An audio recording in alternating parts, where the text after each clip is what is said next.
자, 오케이. 안녕하십니까. 점심 식사는 잘 하셨나 모르겠습니다. 자, 어제는 이재명 도지사님의 형정신병원 입원과 관련한 직권남용죄 관련한 재판이 있었습니다. 이거 안 다뤄볼 수도 없고, 간단하게 한번 살펴보도록 하겠습니다. 우리가 항상 생각을 하는 거지만, 이재명 도지사님을 공격하는 애들을 면면을 가만히 보시면 두 가지 종류가 있습니다. 첫째는 착한 애들, 아주 착한 애들. 그러나 착하지만 멍청한 애들. 그런 애들 있고, 두 번째로는 완전히 타락한 애들. 타락한데 똑똑한 애들. 이 두 가지 종류가 있는 것 같아요.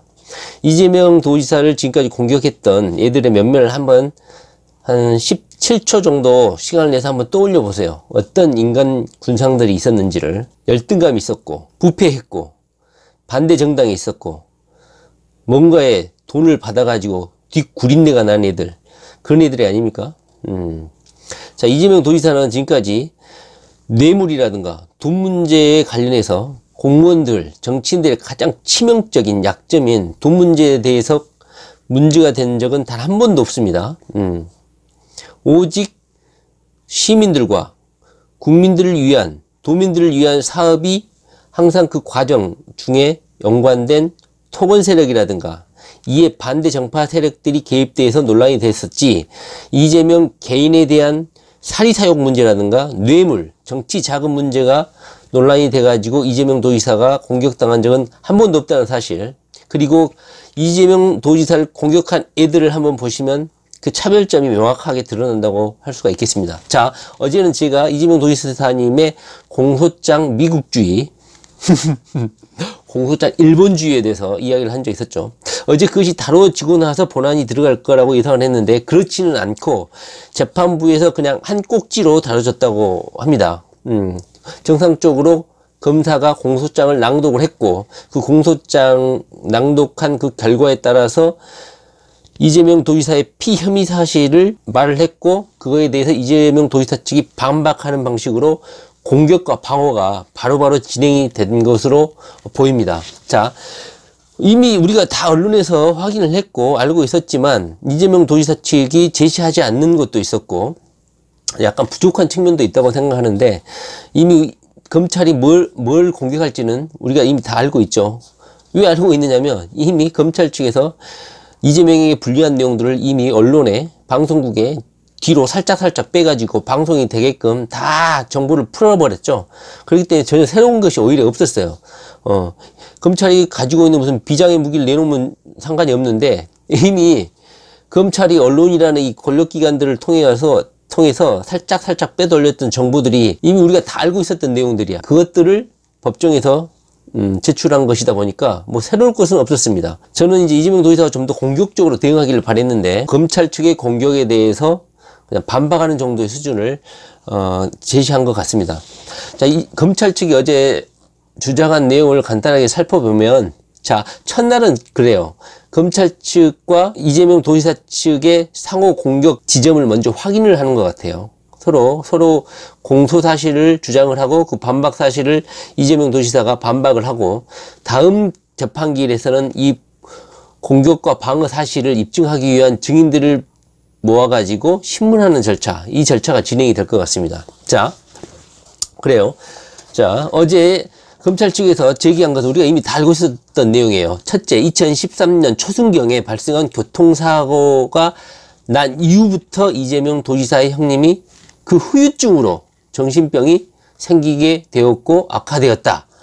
이것이고, 두 번째로는 그 전에는 이러한 정신질환 증세도 없었고 정신질환 진단을 받은 적도 없었다.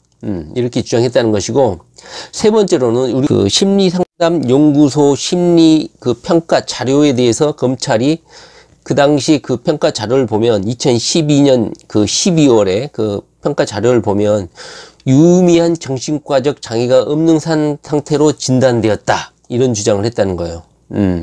그리고 네 번째로는 강제 입원을 진단시키기 위해서 이재명 도지사가 반드시 보호자의 동의가 있어야 하는데, 자식이나 부인, 그 조카 있죠. 그 부인의 박인복 씨의 동의를 받지 않고 전문가의 대면 진단 없이 강제 입원을 시도했다. 시도하기 위해서 의무 없는 그 정신건강센터장이라든가 보건소장에게 뭐 공문서를 기한하게 하고 지시를 했다.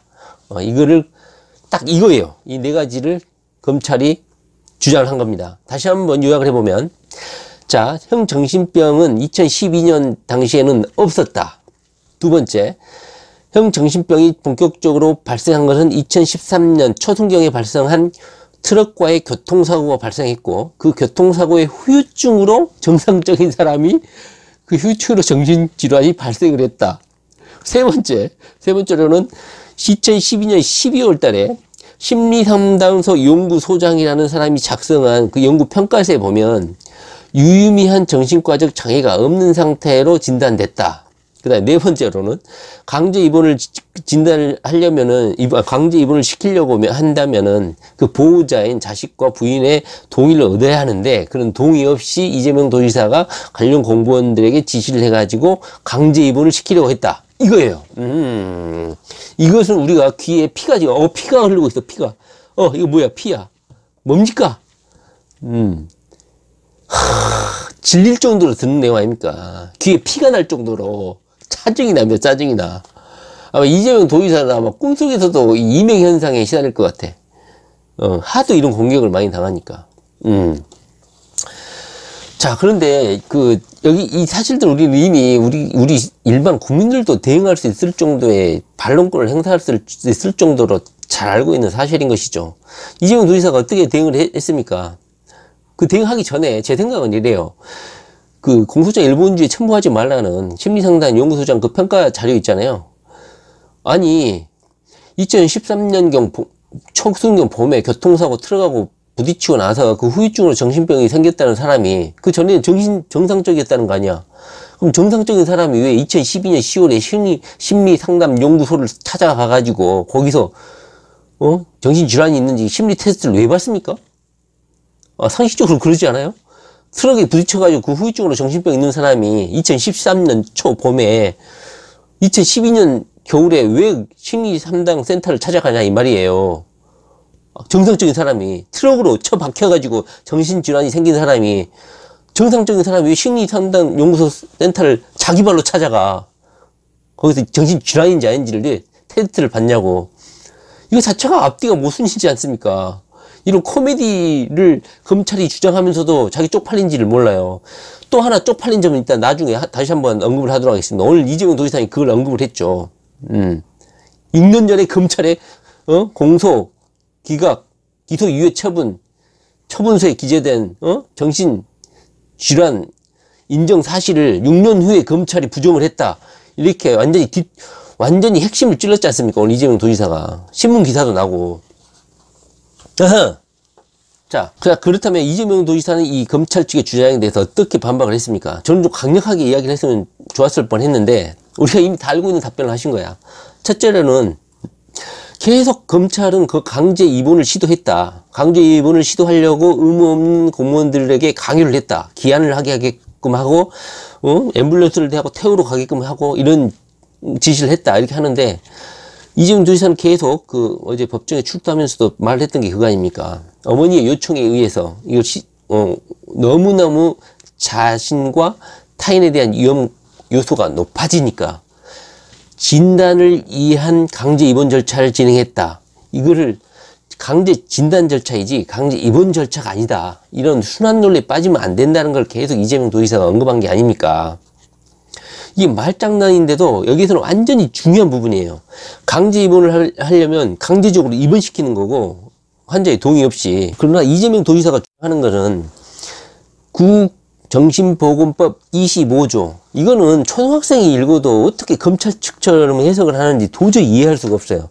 제가 25조를 한 10번을 읽어봤는데 이재명 도지사의 말이 맞아요. 이재명 도지사가 이런 큰일이라면 큰일이라고 할 수 있죠. 이런 형 정신 입원 절차를 진행하는데 설마 법을 엄격하게 해석하거나 따져보지 않았겠어요? 수십 번을 읽어봤겠죠. 이재명 도지사도.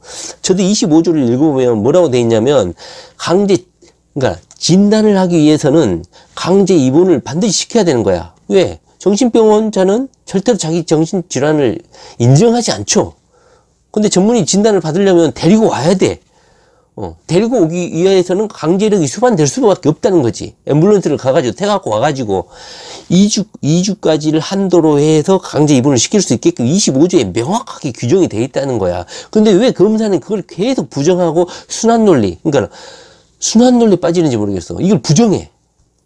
규정이 명백하게 25조에 규정돼 있는데 계속 말장난을 한다는 거야. 나는 그게 이해가 안 돼, 검찰들이.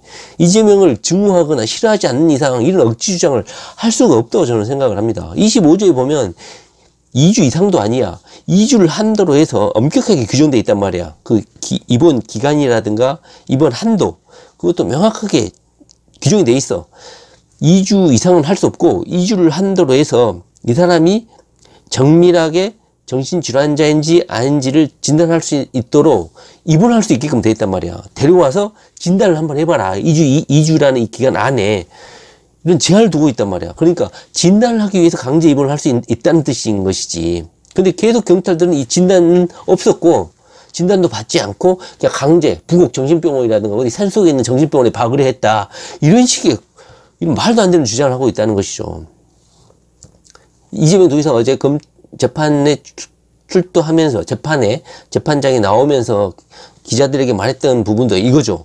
여러분들, 이건 강제 입원 절차가 아니라 진단을 위한 강제 입원, 그 하나의 절차다. 진단을 위한 절차다. 이걸 계속 반복을 해주셨죠. 언론에 이게 보도가 됐으면 많은 우매한 개돼지 국민들이 이해했을 거라고 생각을 하는데, 이재명을, 그러니까 이게요, 언론 프레임이라는 게 중요한 거야. 이걸 풀어주고, 그러니까 여러분들이 유튜브에서 계속 하셔야 될 일이 이런 거예요. 이걸 설명해줘야 돼. 국민들이 뭘 알아? 진단을 위한 강제 입원 절차가 뭔 말인지, 그냥 강제 입원이 뭔지, 그냥 하얀 가운을 입은 조폭 같은 애들이 와가지고 강제 납치하다시피 해서 병원에 입원시킨다. 이런 아주 나쁜 인상을 갖고 있잖아요. 납치해서 정신병원에 입원시킨다. 유산 다툼이 있어가지고. 이런 식으로 애들은, 개돼지 국민들은 이재명에게 프레임을 씌울 수 있다는 거예요. 이것을 해명해줘야 돼. 이재명 지지자들은. 그러니까 유튜브에서, 블로그에서 여러분들이 해야 될 일이다. 바로 이것입니다. 자, 이재명 도지사는 그래서 검찰 측의 이런 주장에 대해서 이렇게 주장을 했어요. 이것은 진단을 위한 절차일 뿐이다. 두 번째, 강제 입원이라고 하는데 이미 형님, 그러니까 2002년도에 형님은 이미 조증약을 처방받고 복용을 했다는 사실을 SNS에게 스스로 기재를 했다. 자기 스스로 그걸 인정을 하고 약을 처방받은 사실을 말하고 있다. 그리고 강제 진단 절차를 하려면 자신과 타인을 위해를 입힐 위험성이 있어야 되는데 이미 형님은 2002년도부터 성남시에서는 유명했다는 거죠. 여직원을 폭행하거나, 백화점에 가서 난리 부르스를 피거나, 어머니에게 뭐 방화를 한다고 시도를 한다든가, 성남시의 뭐 직원들에게 폭행을 하고 욕설을 하거나, 이런 여러 가지 위험, 자신에게도 위험하고 타인에게도 위험했던 여러 가지 형태들을 이렇게 진술을 했다는 거죠. PPT로 몇 페이지를 했다는 거예요. 이재명 도지사 측이. 약 50페이지 가까이를 프리젠테이션을 이렇게 해줬다는 거예요. 이재명 도지사 측이. 반면에 검찰 측에는 24페이지를 PPT로 이재명 도지사의 혐의를 주장을 했다는 겁니다. 그 다음에 그 공소장 일본주의, 이것도 이재명 도지사 측에서도 어제 우리가 말을 했었죠. 이 부분에 대해서도 언급을 했다는 거예요. 공소장은 한장주의인데 공소장에 포함시켜서는 안 되는 이러한 내용들을 무려 24페이지 가까이, 24페이지에 가까운 공소장을 작성을 해가지고 재판장에 제출을 했다는 거야. 이것은 엄연한 공소장 일본주의에 위반된다. 이것은 위반된다. 공소장 일본주의에 위반된다 하니까 검찰 측에서는 뭐라고 했어요? 이재명 도지사의 혐의를 입증하려고 하면 이재명 도지사와 형님이 아주 관계가 나쁘고, 관계가 나빴기 때문에 이재명 도지사가 강제 입원을 시키려고 했다는 거를 정황을 묘사하기 위해서 어쩔 수 없이 길게 설명할 수밖에 없었다. 이렇게 말을 했다는 거예요, 검찰이. 미친 거 아닙니까? 제가 다시 말을 하지만 공소장 일본주의에는 이재명이 저지른 죄만 쓰면 되는 것이고, 그러한 범죄 동기라든가 범죄 사실에 관련한 자세한 증거, 추가적인 정황 묘사 등은 본 재판에 와서 하라는 것이죠. 이렇게 길게 이재명이가 죄를 범할 수밖에 없는 그런 정황 사실을 이렇게 길게 써야 되는 거는, 쓰는 것은 재판장에게 선입견을 줄 수가 있는 것이죠. 저는 이 부분을 먼저 판단을 하고 재판 본안을 진행할 것이라고 생각했는데 재판정은 그렇지 않고 여러 가지 검찰 측의 주장과 그리고 그 한 파트로 그냥 다뤘을 뿐인 것 같아요. 이 부분을 다음 공판정에서 어떤 식으로 재판부가 판단을 해서 발언을 할 것인지 아마 다음 재판에 가서 아마 이 부분에 대해서 언급을 하지 않을까 생각합니다. 자, 다시 말하지만 검찰 측에서 주장한 2012년 12월에 있었던 심리상담 연구소장의 심리적 평가는 이 사람은 무슨 전문 의사의 의견도 아니라는 거죠. 의사도 아니라는 거죠. 그리고 다시 말하지만 트럭에 쳐받쳐가지고 정신질환이 그 후유증으로 생겼다고 했으면서 그 전에 왜 이런 상담센터를 가가지고 내가 정신질환이 있는지 심리적으로 문제가 있는지 왜 그 측정을 받습니까? 이재명 형님은 정상적인 사람이. 그리고 왜 2002년부터 조증약을 받아서 먹고 있다고 기재를 하고 이런 난동을 부리고 이런 행동을 했으니까 이거예요. 앞뒤가 안 맞. 심리상담소 그 평가 결과를 보면 뭐 방송 조중동에서는 빨간 줄을 그어가지고 더불어 조울증과 연관된 단서들도 현재 특별히 관찰되고 있지 않다. 피검자는 현재 유의미한 정신과적 장애 및 정서적 어려움을 나타내고 있지 않는 상태로 판단된다. 임상심리사 뭐 1급 어쩌고 저쩌고. 자, 그런데 이상호 기자도 말을 했지만 이 빨간 줄만 뭐 언론에서 조중동에서 보고를 했는데 이 빨간 줄 이외의 부분을 읽어보면 이재명 형님이 오히려 정신질환 증세를 앓고 있었다는 것을 오히려 나타내고 있다고 반대 증거가 될 수도 있다고 언급을 했지 않습니까? 언론 전문에 다 등장하지는 않았지만 이 검찰 측에서 어찌 유출한 자료인지 모르겠는데요. 거기 보면 이렇게 돼 있잖아요. 지각적 정확성이 일시적으로 저하되고 이에 종종 부정확한 지각 및 판단, 비효율적인 대처를 하게 될 것으로 여겨진다. 정서적인 면에서 피검자는 현재 약간의 긴장 및 불안, 두려움, 의기소침, 적대감의 억제 등이 관찰되고 있지만 이는 피검자의 일상적인 정신적 안정성을 유의미하게 해칠 정도의 심한 수준은 아닌 것으로 판단된다. 심한 수준은 아닌데 그런 증세는 있다는 거 아닙니까? 한편 성격적인 측면에서 피검사자는 외형적이고 활발하며 조직적이고 관습적이고 주어진 일을 추진력 있게 해나가는 경향이 많으나 타인에 대한 조망 및 배려, 공감 능력이 부족한 것으로 여겨진다. 참, 다시 말하지만 거기에 간 이유도 궁금하지만 빨간 줄을 그어서 그럴 정도의 수준은 아니라고 하지만 그런 증세는 있었다는 걸 반대로 보여주고 있는 자료가 오히려 돼버리지 않았습니까? 2012년 12월 27일이라고 돼 있네요. 그리고 결정적인 거 이재명 도지사 측의 반박 답변이 뭐였습니까? 아까 서두에도 이야기했지만 6년 전 검찰 측이 이재명 형님의 이세돈 씨의 어머니에 대한 상해 혐의에 대해서 불기소 처음을 하면서 공소장, 불기소 결정서에 뭐라고 기재했습니까? 한번 읽어볼게요. 피의자가 실제 정신병적 증세로 인하여 본건에 이른 것으로 피의자의 심신미약 내지 심신상태로 인한 책임 조각 사유가 있는지, 그러니까 책임이 없는 것인지 치료 감호 사유가 있는지. 치료 감호 사유는 뭡니까? 정신질환자들을 어떤 병동에 가둬가지고 치료하는 거예요. 형벌 대신에. 치료 감호 사유가 있는지 판단하기 위해 피의자에 대한 정신감정의 필요성이 있다. 이렇게 불기소 결정서에 적시 기재를 해놨다 이거야. 공문서에 나와 있다는 거예요. 그때 당시에 2012년도야. 2013년도 트럭으로 쳐받쳐가지고 정신질환이 본격적으로 발생했다고 하는 현재 2006년에 2019년 이 검찰이 주장하는 거하고 정반대 주장을 하고 있다는 거예요. 2019년에 검찰은 2012년도에는 정신질환 의심이 전혀 없었다고 주장하는데 2012년도에 형을 담당했던 검찰들은 치료 감호소에 쳐박아야 될 정도로 이걸 판단해야 될 정도로 의심할 정도의 정신감정의 필요성이 있다고 지적을 한 거 아닙니까? 그래서 존속 상해를 하면 엄중한 처벌을 해야 되는데 가족들이 용서를 가족들이 선처를 요구하니까 봐주겠다 이거 아닙니까? 그런데 왜 2019년에 검찰은 이재명을 죽이려고 이렇게 난리 부르스를 펴냐? 이것인 것이죠. 자, 다음 재판에는 그리고 저는 이 재판에서 최후 진술에서 이재명 도지사가 말을 해도 상관없지만 임세훈 교수가 정신질환자에 의해서 살해된 이 사건을 반드시 좀 언급을 하셔가지고 이 재판부를 각성시킬 필요가 있다. 저는 그렇게 생각을 합니다. 자, 이재명 도지사가 만약에 이 재판으로 인해서 제거가 된다. 그러면 이런 여러 중앙선 국민들도 이해 안 되는 사건으로 유죄를 선고를 한다. 그러니 재판부를 폭발시켜야 되지 않겠습니까? 국민들이 다 알고 있어요. 증거들을. 자, 이재명 화이팅 파이어.